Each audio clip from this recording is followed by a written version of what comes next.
Hey, what's up everybody?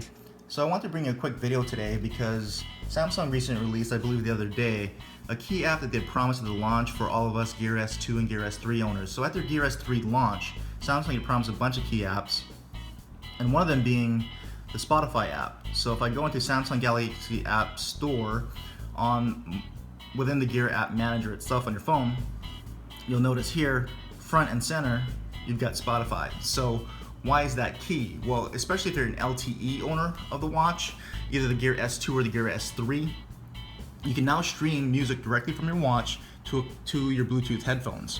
So the whole point of getting that LTE watch, like I said in my review, was to be able to be out of Bluetooth range from your phone and do a bunch of different things on the watch itself while connected over LTE. One of those things being streaming music.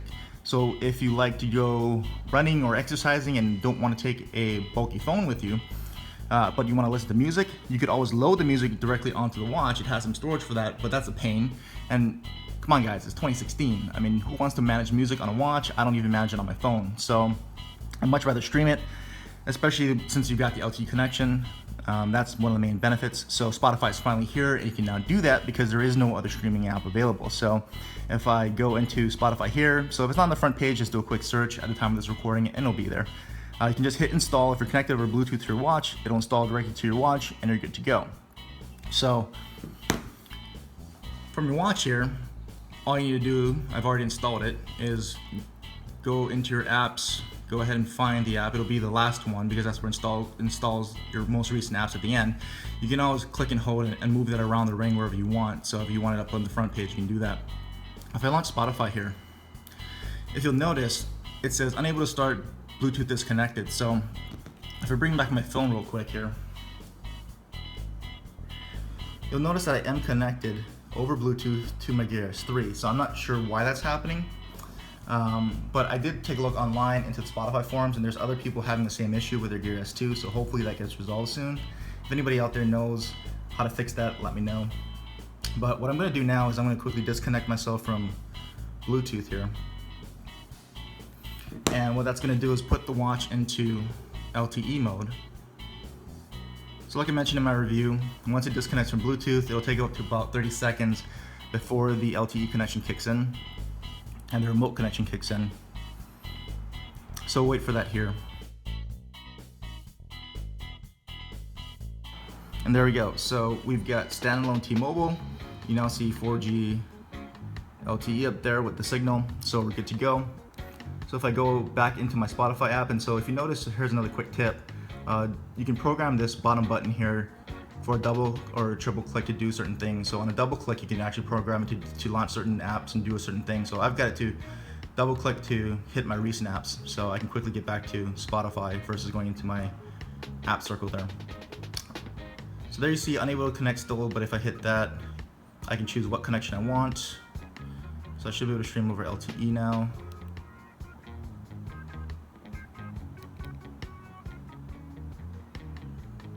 And there we go. So now it's working. So I'm not sure what's the deal with the Bluetooth connection.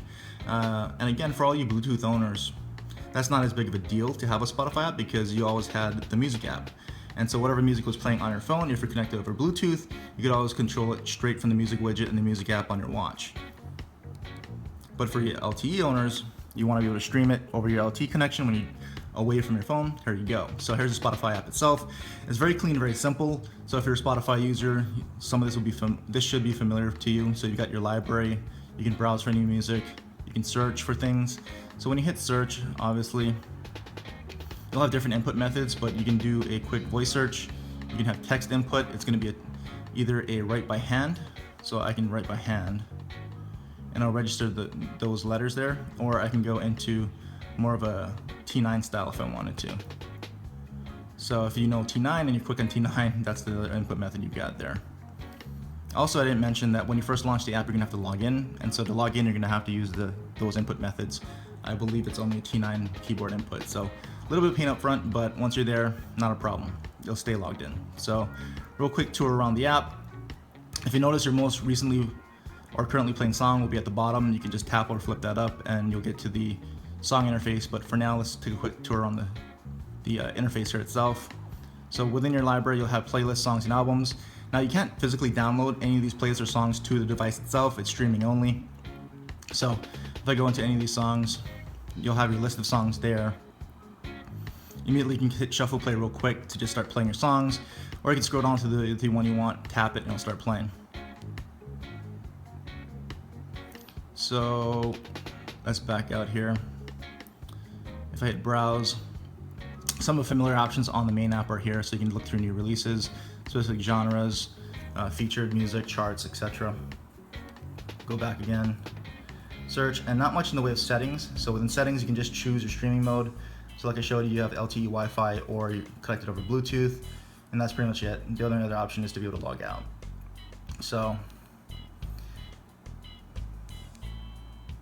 if we go back into the app itself and we hit that, flick that up here, there's a most recently played song. So this is the interface itself, real simple, real big touch targets for play, back and forward.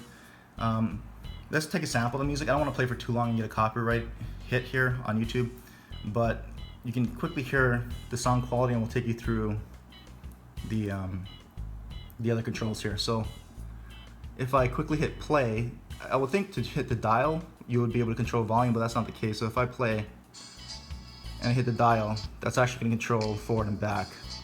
So to actually increase the volume here, I have to hit these the three dot menu here, and I can control things like shuffle, repeat. Save is shown checked because it's in my library. So if you're looking at other music that's not in the library, you can hit that to save it to your music library there. Control the volume, you have to hit volume. And that's max volume. So this thing is very loud because the speaker's on the side, so if you're wearing it, it doesn't really muffle the sound. It doesn't muffle the sound because the speaker's on the side. So for a watch, this thing gets pretty loud. But of course, the main thing you'll probably be using it for is connected to a set of Bluetooth headphones. So that may not be as important, but if you want to quickly play a sample song for someone or whatever, it's pretty loud. But the only thing that's a pain here is that I really wish that the dial, or at least had a setting so where I could customize it for the dial to control the volume, not the forward and back, because that's going to be the more intuitive use of the dial to me. If I want to control volume, I have to go all the way in here and control that volume. If you've got a connected set of Bluetooth headphones, it has built-in volume controls. That shouldn't be a problem, but I just thought that was a weird interface choice. So that's a real quick tour through the Spotify app for your Gear S2 or Gear S3. For all the LTE owners like myself, we can now rejoice. Samsung and Spotify fulfilled on that promise. It's here. You can stream music from your LTE connected watch to a set of Bluetooth headphones, and that's a major piece of functionality that was missing. I'm very happy it's here. If you have any comments, as always, drop them in the comment section, and I'll do my best to get back to you. But other than that, as always, thanks for watching, guys.